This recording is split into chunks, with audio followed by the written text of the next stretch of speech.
heavenly guidance and protection. So, good morning. Great to see all of you.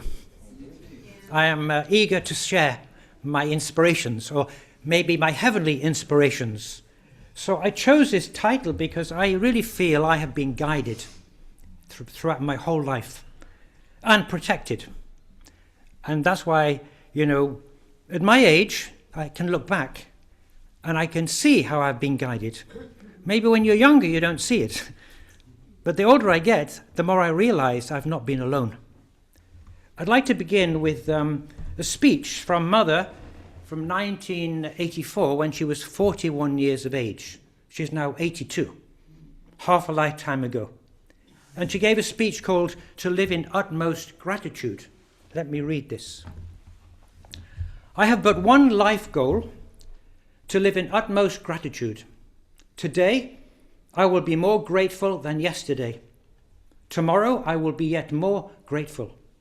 However, I must confess to all of you that even though I feel that I have to be strong, determined, and constantly moving forward, it is sometimes inevitable that I feel rather weak, rather sentimental and emotional. And that is the truth of the matter. So, this is her heart all her life, to be grateful and to be more grateful. At the same time, she's expressing it's not easy to be strong. We may think, there's father and mother, strong, God is with them. But actually, they are human like us. And like us, we have ups and downs. Times when we feel strong and nothing is impossible. And other times we feel weak, especially in a position of responsibility and their position. Let me continue.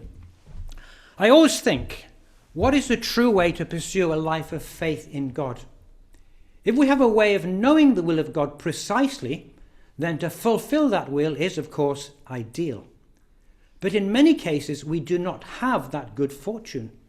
So, we stumble, wander, and go back and forth. We all have some feeble tendencies. For that reason, I feel that the best virtue in pursuing the path to heaven is to obey. Obey God, His will, and Father. So again, she's expressing, we don't always know what is God's will. What's the direction I go? But if I just trust God, I obey God, and I follow His will, and also I follow what Father. Even now we can say she is listening to Father. She's not contradicting Father. They are united as one. So I have two things I want to share in this sermon. First of all, how spiritual beings communicate with us. Because being people of faith and we pray, we want to be guided. We want to have a conversation with God and receive guidance from the spiritual world. Secondly, my personal experience of guidance and protection. I'll start with first. How spiritual beings communicate with us. All of these were generated by ChatGPT, by the way. I asked them to create an image. And so the first image, angels, this is, you could say, a classical image, but I don't think angels look quite like that. But I understand that even before we're born, we have two guardian angels who are with us our whole life, never leave us. We say angels are like servants of God and messengers of God, but also there are many stories of angels protecting people. And later I will tell a story of how, especially one particular incident not so long ago, where I was really protected. And then we have ancestors with us, guiding over us. And of course, in our movement, we have something special because we have ancestor liberation and ancestor blessing. And we are helping them. And then they want to help us. And then, ancestors are connected to us. And we also understand that we are here today because of the merit of our ancestors. The good things they did. And sometimes things they didn't do or couldn't overcome, then we have their problems. We have this idea of returning resurrection. They come back. and they want to actually help us to overcome their problems, and then we can release them. And then spirit guides. So, I'm a teacher, so I probably have some teachers in the spirit world who are guiding me. And in this picture, if you're an author and you're a writer, where does the inspiration come from? It comes from spirit guides. Okay, so this is one of my favorite books, which I have several times referred to. And there's so much inspiration in this. So these two people, Philip Burley, he was the first director of the Unification Church in America in the 1960s. He is blessed, but he's a spiritual medium, and he was born to be a medium. And he's written several books. And this Dolores, I don't know how I say her name, but Proyet, she is a, is that a French word? It sounds like, it looks like poet. Oh yeah, forgive me. So like a poet, okay. So she puts people under she's a hypnotherapist. And in this book, she worked with Philip, and he's a trance medium, which means that she prepares him to go in like a trance state so that he's no longer there, so to speak, consciously. And then these spirits come through and speak through his vocal cords. And Philip Burley, one of his spirit guides, probably the most important spirit guide in his life, has been Saint Germain. And who is he? Actually, he's not a saint from the Catholic Church. It's really Count of Saint Germain. And in French, how would you say that? Le Comte de Saint-Germain. There you are, yes. Sorry. So, because actually... Can you repeat that into the microphone? But this Saint-Germain is actually a name of many towns. And the towns are named after different French saints. And the two most popular, Saint-Germain of Auxerre, is that correct? I have to see that. Auxerre, yes. And Saint-Germain of Paris, yes, okay. So actually, he was not a priest at all, and he was not made a saint. So when he say it's really the Count of of that place is named after that town. Okay, so we call him Saint Germain in English. Yes. So this is what he said. This is some information about him. I've chosen a picture of how he looked on Earth, but these days this Saint Germain, he's kind of a spiritual being, and he looks very different. So I'm not going to use that. So he was known as the wonder man of Europe in the 1700s. He was an alchemist, inventor, artist, musician, and travelled widely. Like a polymath, he was very intelligent. Okay? He was thought to be of royal heritage. He was a confidant of King Louis XV of France. And Voltaire once said, the philosopher, he is a man who was never born, will never die, and knows everything. Spiritualists today consider him a master in the highest spiritual realms, who continues to bring wisdom, love, and truth to humanity. So Philip Burley has written, I think, 3 books of messages from him. But if you search about Saint Germain, you'll find several books written by different authors where he's channeled information. So why has he chosen Philip Burley to work with? He says this: I work with Philip because we have internal factors in common. Most important, he wants to know God and wants to know his will. From the inception of my existence until this day, that is who I am. I want to know God and do his will, because I have discovered there is only one will, the will of God. And when I read that, I realized I can feel like that. I really want to know God. I want to live my life with God, and I want to do God's will. And I think that's what's been guiding me. So the hypnotherapist asks Saint Germain, some questions. And the question was, how does the spirit world interface with the physical world? And this is what he answered. It's all about vibration. Electronically, your physical bodies vibrate at a lower frequency than ours. So for us to interface with the physical world, we must lower our frequency. Through the application of meditation and concentration, I would say singing hymns or praying, you can raise your vibration, raise your frequency, and meet us halfway. From each of you, there radiates a magnetic field that you call an aura. What and how you think and feel are particularly influential in how we interact with you. We become synchronized with the frequency of your brain waves. When you are open to us in a very blissful state, perhaps singing hymns as you center on God, your auric field is open, and we can pour into you that which you may call an anointing. You may say that you are experiencing the Holy Spirit. This is true, for we are spirit and we come for a holy purpose. That's an interesting way of putting it. We can be a group coming sometimes in great numbers to overshadow a whole congregation like ourselves. This was much more possible in the early church than it is now, because your culture is becoming extremely left-brained, analytical. Because your culture is becoming so still, there are those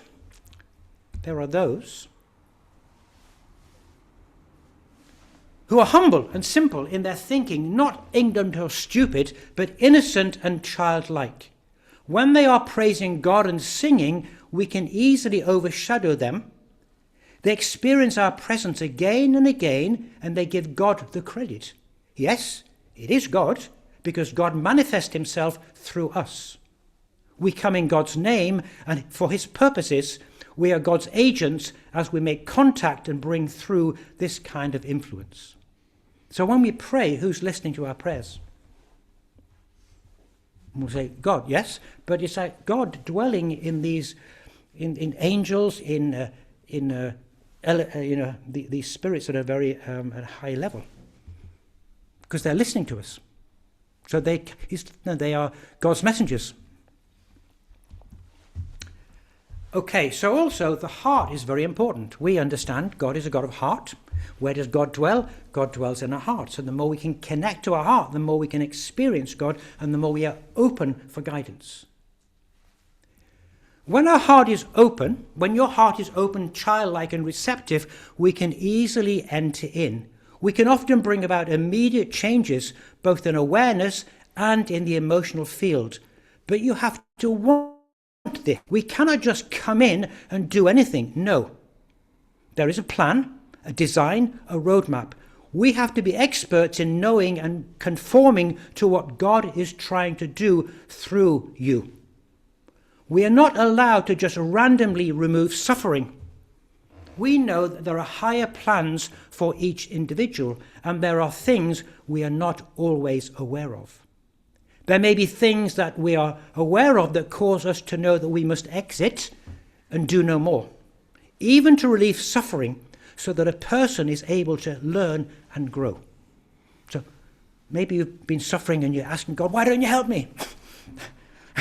Where's God? But sometimes it's like we're suffering because there's something we have to learn. And I can see that in my own life. I can see, all those years ago I was teaching Sunday school, investing, working long hours at school, and then I had my children. And when they became teenagers, I felt they were against me. I felt they didn't understand me. It was a time of suffering. But actually, through that suffering, I turned more to God, and I changed. I had to reflect, what is it about me that's causing them to turn against me? I won't tell you the details of that, but I can say this. I learned that I was too judgmental. I learned I didn't invest enough in the children because I was doing so God's will. But it's very difficult to get a balance. In our movement, it's not just about an individual path, individual salvation. It's about the family level. For the first time in history, we are actually talking about family restoration. So suffering is sometimes good medicine because there's something we need to change. And I felt I've really grown through my suffering. So we should not just feel, oh, suffering, I don't want it. We should think, why is this happening? What can I learn? And this is also interesting. Saint Germain, he says, we work with the spirit out of your body at night. He says this, to help train and guide a person and correct his or her course, we work with the spirit out of body at night. And she says, Philip often meets me and other masters, teachers on the other side. And it is the same with you. And it's saying it doesn't always happen, but it often happens. And then I'm reflecting, okay, because I've been reading this, I'm thinking, okay, I better check on my dreams. And I have realized, often my dreams, I'm in a kind of a learning, I'm with students, I'm a young person. And actually, I don't feel I'm old. Actually, my spirit is young. Yes? But in my dreams, I'm often with a group of people and I'm studying. And I'm thinking, is that my spirit leaving my body? Interesting. And Anne-Marie, you had a dream of Son's father in spirit world recently. He gave a message. Maybe you had left your body and he met you. So maybe you can reflect if you had dreams that were very real or you got you learned something. And also, many times it's like you're trying to solve a problem and you can't solve it. Let's say I'm a teacher and I'm not sure what to do in my lesson. And then you go to bed in the morning, I've got the answer. Is it because you left your body and your teachers in spirit world gave you the answer? Because you were asking. So, next question. How do you choose someone on earth to work with? So all people have guides assigned to us, everyone. And before we're born, they're already assigned because there's a plan for our lives. We're not just here randomly. And we need to know, the more we're clear what our plan is, and follow that plan and ask God, where's the plan? What is your plan for my life? Isn't that better? There must be a common base. So I'm a teacher, so I think I probably have some teachers. Yes, and he gives an example of doctors will probably have doctors in spirit world helping them. But he says there are different levels of spirit guides. You could say those more like external with your particular profession or interest, but also those who are more spiritual and philosophical. So there may be a master teacher who's not a doctor, but a philosopher, and is interested in the evolution and growth of a person's spirit. So there's two kinds of, you could say, spirit guides. More external things, but more internal, how you can grow. And if you want to know what spirit guides are with you, he poses some questions. So think about this. Who are you? Or who am I? What is your essential nature? What do you think about and love the most? And how do you spend most of your life? And what is the purpose for which you was born? So if then you'll know that you'll get some ideas. Maybe your spirit guides are with you now and say, hey, I'm here with you. I'm with you now and I want to help you with whatever you love to do, whatever you're interested in. I think my wife, I asked her the other day, what do you love to do? And she said, I love to travel.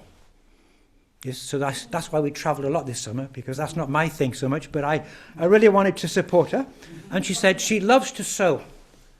And so she's doing the thing she loves. So she probably has somebody in the spirit world guiding her. You must search and ask questions. For us to work with someone, that person must be willing to learn and grow through questioning life.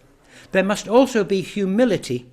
Unless you search and ask questions, we cannot give you the answers and you cannot find them. And I find in my life, I'm always asking. I'm asking for guidance and then I get it. So if you don't ask, it's like you're not interested in getting answers. but they want to help you. They're there, but you have to ask them and then listen.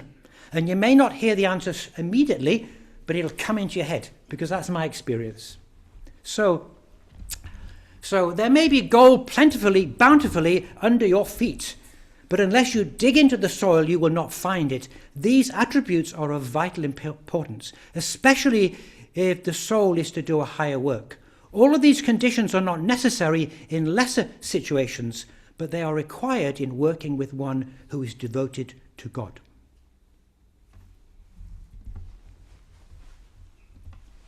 Timing is important. Timing is important in determining whom we choose. If there is something monumental to be done through a president of the United States, then there's a certain timing in the unfolding of God's will. So, for example, because Abraham Lincoln lived when he did, he was in the perfect timing to become the one to write the Emancipation Proclamation to end slavery. So what about us? We're living in this special time. These are the last days. Yes? So this timing, we happen to be here today. We happen to be born in this time period in history. Okay? So what is God's will for each of us now? This time will pass. Mother has said before, she's on this earth still. What can we do? This time will never happen again. So, my personal experiences. Okay, are you interested in my personal experiences? Yes. I mean, I can tell you, read from a book, but okay. So, what about my ancestors? Okay, watching over me. Here are some of my ancestors. So, on the right, this is my grandmother, my father's mother. This picture must have been taken in the early 1900s. That's about 100 years ago, more than 100 years ago. My father is the little boy on the right. He's called Thomas Atkinson. And the one on the left is Jim. He died in the war. And the little girl in the middle, that's Maisie. And she's already, of course, they're already in spirit world. So, and then the other two, these are the parents, my grandparents on my mother's side. I never met them because they died before I was born. So we have, you could say, ancestors that we knew on earth, or not so far away, and then, of course, we have many generations back. So, I said before, we have this understanding of the merit of the ancestors. So all of the first generation, we are here because our ancestors were, because of what they did in their lives, their merit meant that we could receive the benefit of good heavenly influence and guidance from spirit world, from angels, from spirit guides. We responded, yes. So I had a reading from Philip Hill, one of our members who's a medium, and he told me that actually those who influenced me to join was a monk who later married and had a family, this monk. So this is a little ChatGPT picture. So you can say, this is me. I was walking along the street in London in 1976, minding my own business, and then this young lady called Elizabeth Bateson, she stopped me, and she was asking a donation for missionary work, and in those days we had the One World magazine for 10 pence. Yes. Do you remember that? Oh, yes. Oh, yes. And so, who's behind us? Well, there's this monk. So, I'm just using my imagination, but obviously I didn't just respond out of my own head. I was being guided. So, this is an example where I feel I joined because of my ancestors. Thank you so much. You did a good job. What about spirit guides? Okay. So again, Philip Hill gave a reading another time, and he said, I have this spirit with me. And he said, there's this older lady, she's standing there with a pile of books behind her. You see, I love books, and I keep finding new books. I get so much inspiration. One reason I get inspired to give sermons is because I find books that are really enlightening, and then I look at the principle, and I look at these books, wow, They're not different, but there's something in those books that helps me to understand things maybe more clearly, or it's great. So, also I'm a teacher. So probably got some teacher with me. Thank you very much. Yes. And, I love acting. So maybe when I'm on the stage, like somebody's behind me, guiding me. So it's in me. Yes, it's in me. So somebody's helping me. So,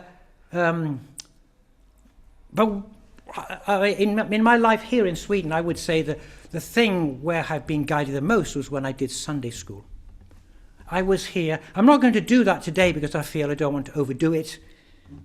But what I can say is when I came here in 1992, there were lots of young children. I just came, I'm a teacher, and Ava and I in the beginning got involved, and Jan and Linda Lindström, and there was a great need. And I just invested myself for 24 years, and in the end I created something I never imagined I could do. I created this whole curriculum, which is being used in many countries. And I can say, aren't I great, aren't I wonderful? No, I was guided. I had this strong desire, and I get so many inspirations. So I'm amazed, but it's because I put myself in God's hands, because I'm asking for guidance. Many times, like Mother said, I don't know what to do. Even this sermon today, such a struggle. Can you believe it? You may think, well, Tim, he can talk about anything. Well, I could, but it takes a lot of effort, a lot of asking. And actually, recently I've been doing a practice where I'm asking my spirit guide. I said, show me, what do you want me to know? Tell me about my sermon. What shall I do? And I got an answer. So I did this writing, and what comes out, I say, wow, did I write that? And that's good guidance. So I've been using that for guidance. Okay, so I'm going to talk about these Divine Principle seminars. Yesterday we had another one. So how did that all start? Thank you, Peter. Maybe Peter got inspired because 3 years ago, he asked me if I could create some lectures for Divine Principle. Didn't have them. And because there were 3 people, there was Joe, Haida, and his son Rebus, who wanted to go to the blessing, they need to do a 7-day workshop, yes? So you asked me, can I do this? And I said, yes. And I thought, yes. I never had the opportunity in the past to do this because, we had Jan Peter, we had Hans, we had Lawrence, different people, Swedish. But this is timing. This is about timing in life. This was just the right moment. So he asked me. And so what happened? Here's our first seminar. This is in Peter's home, yes? Is this your home? Yes. Oh, good, yes. Maybe it's changed a bit now. Maybe. Quite a bit. Yeah. So it all started, God knows me, because to start with something small, I can cope with that. But if I was asked to speak in front of lots of people, I would get too nervous and I would feel it's too big. But I start small. And so there we are. I gave my first lecture. And then the next week we had another one, so I made another lecture, each week another lecture. It became quite intense. Yeah. Then we took a break. But I was amazed how I was able, I used these PowerPoints, I looked into what was available online, like these 10-hour lectures with these crazy diagrams. Crazy because it's just too complicated. And I'm a teacher, so I want to make things simpler. And so bit by bit, I put it together. So, it's like 1 week, the principles of creation, and each week was another one, and bit by bit, until 18 lectures. Yeah. How did I do it? Well, because I want to do it, because I said yes, it was God's will. I'm asking for guidance. I'm struggling. Sometimes, before I left home, because sometimes it was in your home, or Heida's home, or it was Johanna's home, and our home, I was still at the computer, trying to do it and looking at my watch. It was like, oh, I'm sweating, But in that sweat and in that struggle, then what comes out? Mate, did I do that? So I get answers. I can't say I always get the perfect answer, but I'm amazed. I'm so grateful at the inspiration that comes to me because I put myself in this position to do God's will. and open myself up. I ask for guidance and I receive it. But timing is important. I could never be doing these sermons now, 10 years ago. Or maybe 10 years ago I started. But anyway, or when I was the age of you second generation, when 20s and 30s, I couldn't have done it. But now I can. And now, this is then, of course, the benefit was not realizing we were going to have missionaries. Or did you know we were going to have missionaries when you asked me to do these lectures? No. But then the missionaries came. We had actually the ones here today. You're the fourth set. There was a group of 4. Does that sound strange? Batch. Okay. So we had 4 from Korea, another 4 from Korea. Then we had 6 from America, and now we have the wonderful 4 more from Korea. Thank you so much. Yes. So, in order for us to have seminars, we need lectures. And the beautiful thing about PowerPoint is once they're done, they're there. They can be used again and again and again. And guess what? I'm the lucky one that I can be the main lecturer. What a blessing. So it was all planned. It was all planned. I didn't know. I didn't know the way. You didn't quite know the way, but you felt. What gave you the inspiration to ask me, Peter, to teach? You just thought I was the right person. Is it a rhetorical question? Or Sorry? you want an answer? Yes. Oh, I don't know. You do. Yes. It was Spirit Guide. Yes. Yes, That's it. Spirit Guide. Yes, true. Yes, I think you are. Because you didn't quite know. You just felt, this is a good idea. Yes. Yeah. What about angels? So this is the one where I had a car accident not long ago. You see no signs of any injury to me. That was the miracle. And I believe angels protected me. So I've had a few car accidents in my life and I've never been hurt. One time I was in a fundraising van going between Glasgow and Edinburgh, and the tyre burst, and the van went on its side but righted itself. Could have been much worse. Then one time I was driving in Stockholm on ice and it started to go like this. I could have again gone over, but I slowed down and came to a stop. Another time I was feeling a bit sleepy on a hot summer's day, and I was veering off the road and there was this wall, and I almost went into the wall, but I didn't. And but this one happened not this summer, but last summer. It was a hot day. At that time I was not sleeping enough, and I came here by myself and I went home by car. So here, this place, this is like a crossroads. It's not so, maybe 10 minutes away from home. And I'm parked there at the front. That's not my car, but I'm parked there. And then what happened next, I blacked out. And then I woke up. And that was the kind of scene. And then, when I blacked out, when I woke up, that's where I was. I just have to go straight. So this, in the middle, where the concrete is, a curb and the sign and the grass, I aimed between the car you can see there and this concrete, and I was going at high speed because my foot was on the accelerator. And the left tyre went on to the concrete, but I avoided the car. So I could have crashed into the car. I could have been killed. I could have been injured, but I slipped through.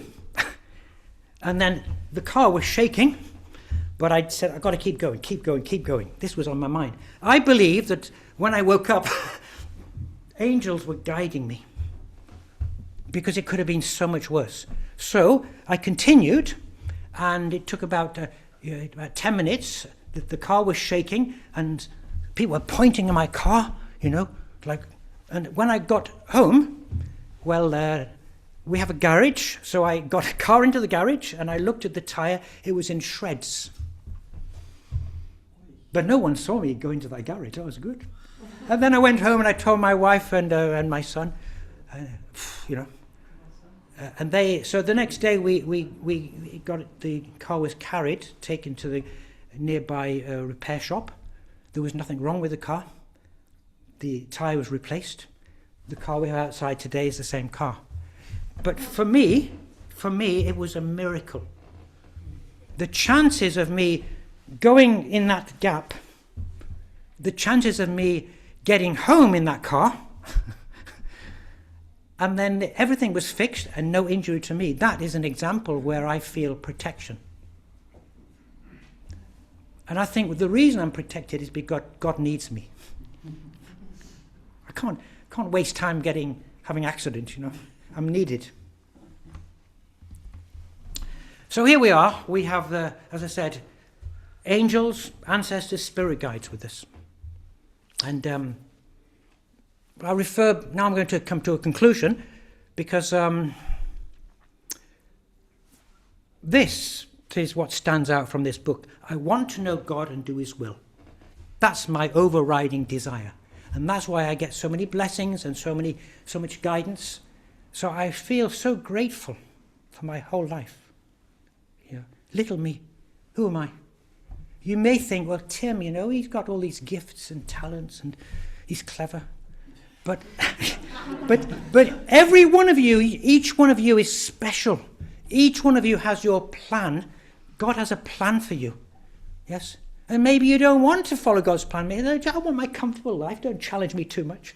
But if I'm open, I'm asking God's guidance, blessings come. I grow. So, I want to return to this speech. But now, Mother is 82 years of age, so I thought I'd change the picture. But I want to read the same speech to remind us of her heart, her desire of how to do God's will. I have but one life goal: to live in utmost gratitude. Today I will be more grateful than yesterday. Tomorrow I will be yet more grateful. However, I must confess to all of you that even though I feel that I have to be strong, determined, and constantly moving forward, it is sometimes inevitable that I feel rather weak, rather sentimental and emotional, and that is the truth of the matter.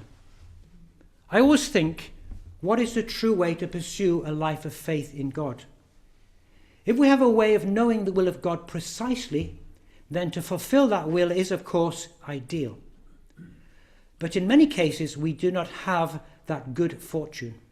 So we stumble, wander, and go back and forth. We all have some feeble tendencies. For that reason, I feel that the best virtue in pursuing the path to heaven is to obey. Obey God, his will, and Father. And so, with utmost gratitude, thank you for listening.